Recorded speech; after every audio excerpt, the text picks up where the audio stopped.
شاب يمني قتل جن بالغلط، فالجن خطفوه وعملوا له محاكمة مخصوص. الشاب ده ما كانش ساحر ولا دجال ولا حتى من النوع الفضولي اللي بيحب يدور في عالم الجن ويتواصل معاهم. بالعكس، ده كان شاب بسيط جدا وعايش حياته بشكل طبيعي، لحد ما في ليلة واحدة كل حاجة في حياته اتغيرت 180 درجة، والليلة دي اللي قتل فيها الجن.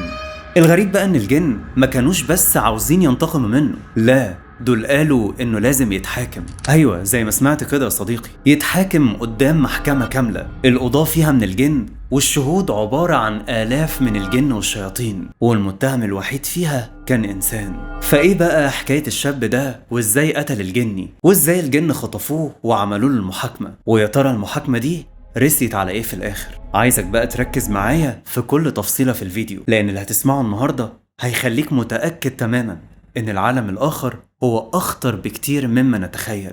معاكم أخوكم عبد الرحمن بدوي، ودي قناتي ما خفي كان أعظم.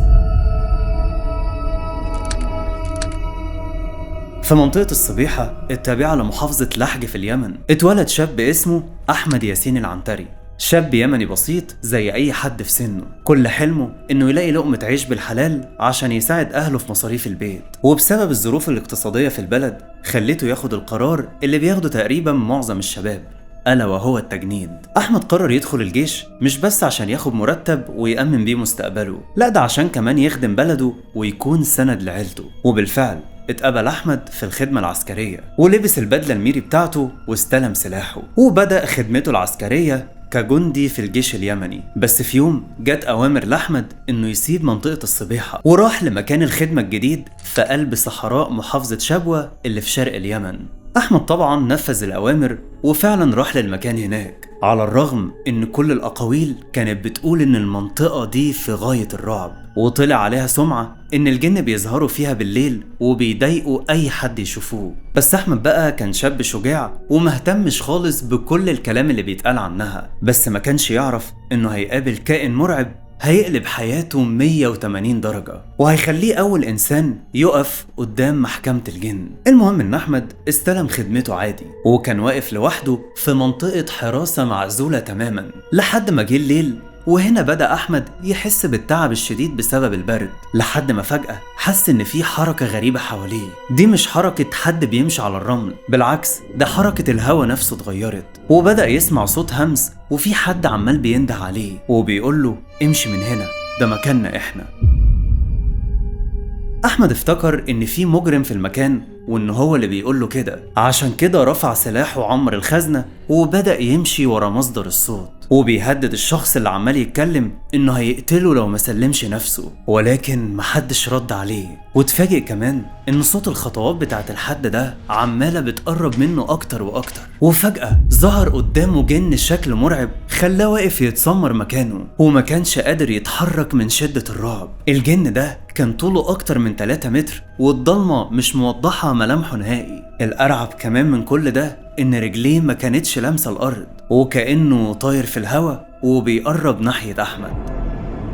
أحمد طبعا اترعب وفضل يصرخ من شدة الخوف، وقال له هو خايف وبتلجلج اقف مكانك لاضربك بالنار. بس الجن تجاهله تماما وفضل برضه مقرب منه، لحد ما المسافة ما بينهم بقت أمتار قليلة. في اللحظة دي بالذات غريزة البقاء عند أحمد اشتغلت، وافتكر تدريب الجيش للدفاع عن النفس، وبدون أي تفكير ضغط على الزناد وضرب نار على الجني. الجن صرخ صرخة مرعبة هزت الصحراء كلها، ووقع بعدها على الأرض وهو جثة هامدة، لحد ما فجأة الجثة دي اختفت تماما وكأن الأرض اتشقت وبلعتها. طبعا أحمد اتصدم لدرجة إنه فضل واقف مكانه وما كانش قادر يتحرك، وفضل يقول لنفسه هو اللي بيحصل ده حلم ولا حقيقة. وبعد دقيقة واحدة بس أحمد بدأ يحس بتقل غريب على كتافه، وجسمه اتشنج بالكامل ووقع على الأرض وهو مغمى عليه. ومن هنا بالتحديد بدأت اللعنة الحقيقية. أحمد على طول بدأوا ينقلوه للمستشفى، والقادة بتوعه رجعوه لأهله في منطقة الصبيحة وهو في حالة يرثى لها. كان عايش عادي جدا لكنه مش مركز مع أي حد، وكأن دماغه في عالم تاني خالص. طبعا أهله ما كانوش فاهمين أحمد صابه إيه، ومستغربين جدا من الحالة اللي ابنهم فيها، لحد ما فجأة لقوا جسمه بيتنفض وهو نايم على السرير وعمال بيتكلم بلهجة غريبة. المرعب بقى في الموضوع ان الصوت اللي طالع منه كأنه مش صوت احمد نهائي، ده كان بيتكلم بصوت خشن ومرعب. ومن هنا بنفهم ان في جن مسيطر عليه وهو اللي مخليه بيتكلم كده. الجن وقتها اتكلم وقال جملة هزت البيت كله: ابنكم قتل ابننا والمحاكمة دلوقتي لازم تبدأ. البيت كله اتكهرب وما كانوش فاهمين هو يقصد ايه بموضوع المحاكمة دي. الأغرب ان الجن اتكلم تاني وقال: انا جاي طالب بالقصاص ولازم ابنكم يتحاكم. الاهل طبعا اول حاجة عملوها انهم راحوا جابوا معالج بيعالج بالقرآن يمكن ينقذ ابنهم من المصيبة والكارثة اللي هو فيها. المهم راحوا لشيخ معروف جدا عندهم في المنطقة، وفعلا الشيخ جه عشان يبدأ يعالج أحمد. المشكلة بقى إن الشيخ اكتشف إن أحمد مش ملبوس بجن واحد، ده ملبوس بقبيلة كاملة من الجن وعددهم تقريبا ملوش آخر. هنا بقى الشيخ حب يكسب شهرة، ففتح الكاميرا وبدأ يسجل كل اللي بيحصل. التسجيلات دي بقى قلبت السوشيال ميديا كلها وخلت قصة أحمد تتشهر في الوطن العربي كله. طبعا عرض لكم جزء من التسجيلات دي دلوقتي. عشان يجي سنة تحاكمني ولا هذا أم المقتول ولا يا أم هذا عارف كله جيبه يا شيخ كذاب مش مسلح. خلاص كيف قتلت مدري والله مداري ما مسلح قتل. المهم ان الشيخ بدأ يقرأ القرآن بصوت عالي، وفجأة احمد جسمه اتخشب وعينيه قلبت، وفجأة بدأ يتكلم بالصوت المرعب تاني. فالشيخ بدأ يسأله: انت مين وعاوز ايه؟ فرد عليه واحد من الجن وقال: انا مش لوحدي، احنا قبيلة كاملة من الجن، واحمد ابنكم قتل ابننا غدر في الصحراء، واحنا مش هنمشي من هنا غير لما ناخده معانا، والعين بالعين والسن بالسن والبادي اظلم. الشيخ اتصدم لان الجن الاول مرة عاوزين ياخدوا بني ادم معاهم للعالم بتاعهم وكمان يحاكموه. فحاول الشيخ انه يهدي الجن شوية وقال له: احمد هو مجرد جندي غلبان وكان واقف عادي في خدمته، وما كانش يعرف ان الشخص اللي قدامه ده كان جن، عشان كده هو اضطر يقتله ويدافع عن نفسه. بس الجن اتعصب عليه وقال له: خلاص مفيش كلام، القرار لازم يتنفذ. زعيم القبيلة قال ان احمد لازم يتحاكم، والمحكمة الشرعية لعالم الجن هتتعمل هنا في جسم احمد، والسرير اللي نايم عليه احمد كأنه تحول لقاعة محكمة الجن، والجن كلهم بيتكلموا من خلال احمد. ساعتها احمد اتكلم بصوت تاني مختلف غير الصوت الاولاني، وفهمنا ان ده القاضي بتاع الجن اللي بدأ يقول: الجلسة ابتدت. وبعدها الصوت اتغير لتالت مرة لوالدة الجن المقتول اللي فضلت تصرخ وتعيط وتطالب بإعدام أحمد. بعدها الصوت اتغير برضه لوالد الجني اللي كان بيتكلم بحكمة وهدوء وقال: أنا طالب الدية مقابل قتل ابني. طبعا أهل أحمد والشيخ كلهم كانوا في حالة ذهول ومش مستوعبين اللي بيحصل قدامهم. للأسف يا صديقي المحاكمة دي استمرت لأيام طويلة، وكل يوم تقريبا كان في جلسة بتتعمل، وقاضي المحكمة كان بيسمع آراء جن القبيلة في الموضوع. طيب يا ترى بقى الجن هيحكموا بإيه دلوقتي؟ هل الجن هيموتوه أو يسجنوه، ولا ممكن يسيبوه مجنون وما يقدرش يرجع لطبيعته تاني؟ لحد بقى ما جه يوم الجلسة اللي المفروض الحكم هيتنطق فيها. فقال قاضي الجن بعد الاستماع للشهود ومراجعة كل اللي حصل، حكمت المحكمة ببراءة أحمد ياسين العنتري. الشيخ واهل احمد طبعا ما كانوش مستوعبين اللي حصل، لانهم افتكروا ان الجن دول اشرار وعاوزين يقتلوا ابنهم احمد. الشيخ اتكلم وسأل القاضي عن سبب البراءة، فرد عليه القاضي وقال له: لان ابننا هو اللي غلطان من البداية، لانه ظهر لاحمد في نص الليل في مكان خدمته وحاول انه يخليه يترعب، واكيد احمد خاف ودافع عن نفسه، وده المفروض انه حق مشروع جدا في عالم الجن زي عالم البشر بالظبط. وبالتالي الجن ده كسر قواعد عالم الجن وراح للبشر في قلب عالمهم عشان يرعبهم. بس بعد ما القاضي خلص كلامه اتكلم والد الجن المقتول وقال: انا ليا شرط واحد بس عشان القضية دي تتقفل تماما ومحدش فينا يقدر يأذي احمد تاني، والشرط ده ان عاوز السلاح اللي كان مع احمد اثناء قتله لابني. وفعلا الشيخ وافق ووعده انه هيجيب له السلاح. بعدها الجن امروا اهل احمد انهم هيعملوا معاهم معاهدة شفهية، وده عشان ابنهم ما يكررش اللي عمله ده تاني، لانه لو قتل حد تاني من الجن حتى لو بالغلط مؤكد انهم هيعاقبوه. فوافق اهل احمد وعملوا معاهم المعاهدة، وبعدها الجن خرج من جسم احمد وعاش طبيعي من تاني. هو ما كانش فاكر اي حاجة من اللي حصلت له دي نهائي، وكأنه كان غايب تماما عن الوعي اثناء ما المحاكمة اتعملت في جسمه.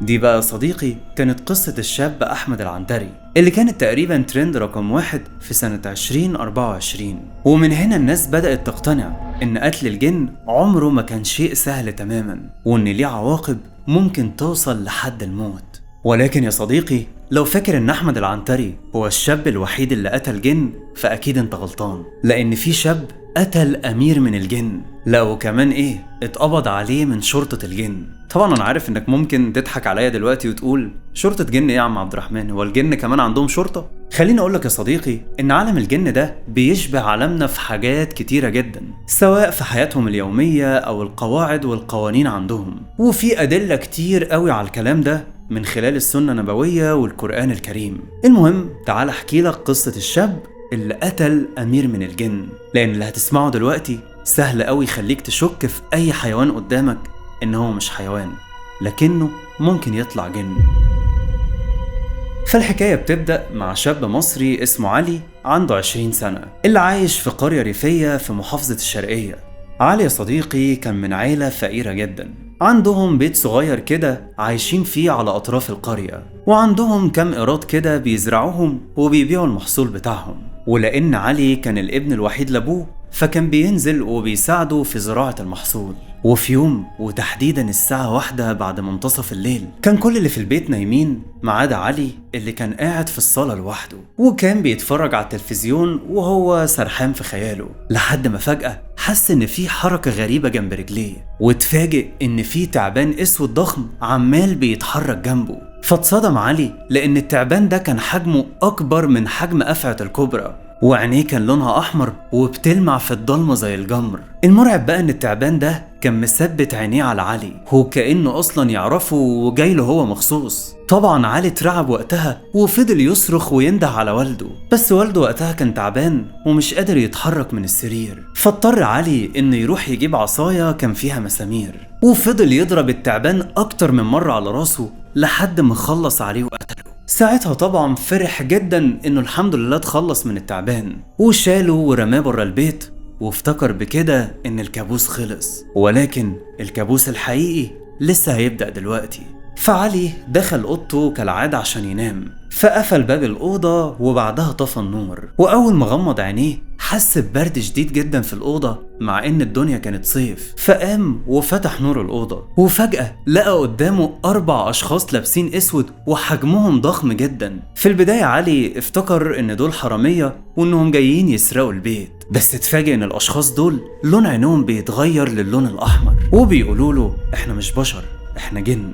بس الجن قالوا له محدش هيسمعك ولا هيشوفك غيرنا. وفجأة بدأوا يكتفوه بسلاسل من الحديد.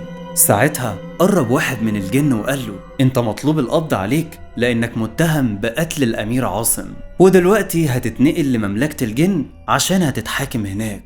وبعد ما خلص كلامه الارض كأنها اتشقت وبلعته تحت السرير، وعلي لقى نفسه بيقع في فراغ ملهوش اخر لحد ما اغمى عليه من شدة الخوف. واما فاق لقى نفسه في زنزانة حجرية قديمة موجودة تحت الارض. الزنزانة يا صديقي كانت ضلمة جدا وما فيهاش غير شعلة نار واحدة، وكأنه في عصر من العصور القديمة. وفجأة دخل عليه جن شكل مرعب وقرونه طويلة ولابس لبس أحمر، فعرف علي إن ده المحقق اللي المفروض هيحقق معاه. فالجن اتكلم وقال له أنا عاوز أعرف إيه السبب اللي خلاك تقتل الأمير عاصم، ولو ما ردتش عليا حالا أنا هقتلك. بس علي رد عليه وقال له أنا مش عارف أنت بتتكلم على إيه، لأني بريء وما قتلتش حد من عندكم. ساعتها الجن بص لعلي وأمر علي إن هو كمان يبص على عينيه عشان يقدر يعرف يا ترى فعلا هو قتل الأمير عاصم ولا لأ. وأول ما علي بص في عينيه شاف نفسه وهو بيقتل التعبان الأسود، وفضل المشهد بيتكرر أكتر من مرة، ففهم إن التعبان اللي قتله قبل كده يبقى هو عاصم أمير الجن. ففضل يعيط ويصرخ وقال للجن أنا ما كنتش أعرف إن ده أمير من أمراء الجن، أنا وقتها شفت قدامي تعبان كبير، وزي أي بشر لما بيشوف تعبان قدامه بيخاف وبيروح عشان يقتله. فرد عليه الجن وقال له بس الأمير عاصم لما جالك ما كانش ناوي يأذيك ولا حاجة، ده كان في مهمة وعدى من بيتك عادي بسلام، وبرضه كان هيمشي في سلام بدون ما يأذي أي حد من أهل البيت. بعدها الجني غير نبرة صوته للهجة حادة ومرعبة جدا، فقال له إن قانون عالمنا بيقول إن أي إنسان بيقتل جني متمثل في صورة حيوان بدون ما يحذره 3 مرات أو يسمي الله، فيعتبر الإنسان ده قتل الجن قتل عمد، وعقابه بيكون الإعدام أو السجن مدى الحياة. ولكن يا علي أنا مجرد محقق، مش هقدر إن أنا أحكم عليك دلوقتي، لأن لازم ملك الجن هو اللي هيحكم عليك بنفسه.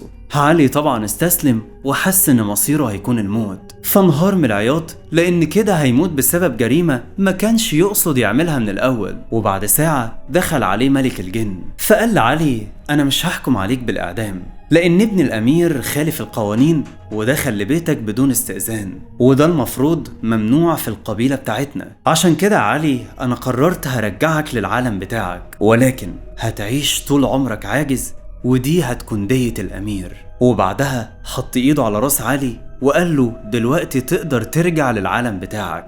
لحد ما فجأة علي صحي من النوم وهو مفزوع، وافتكر إن اللي حصل ده كان مجرد حلم عادي، لحد ما اتفاجئ إنه فعلا جسمه مشلول ومش قادر يتحرك نهائي. فاتأكد إن كل اللي حصل ده كان حقيقي، وإن ملك الجن عاقبه إنه هيفضل مشلول للأبد.